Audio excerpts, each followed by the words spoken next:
আসসালামু আলাইকুম।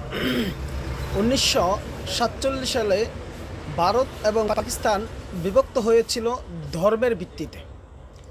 আর 1971 সালে পাকিস্তান থেকে বাংলাদেশ পৃথক হয়েছিল রাজনৈতিক শোষণমুক্ত হওয়ার জন্যে। কিন্তু পরিতাপের বিষয়, 1971 সাল থেকে আজ 2025 এই পর্যন্ত এসেও আমরা শোষণমুক্ত হতে পারলাম না। আমরা শাসকদের এই অবস্থা থেকে মুক্তি পাওয়ার জন্যে ইসলামী মাইন্ডের এবং ইসলামী দলের এবং আলেম ওলামার ক্ষমতায়নের বিকল্প নেই। অতএব যে যেখানে থাকি আমরা খোদাবীর লোককে ভোট দিব।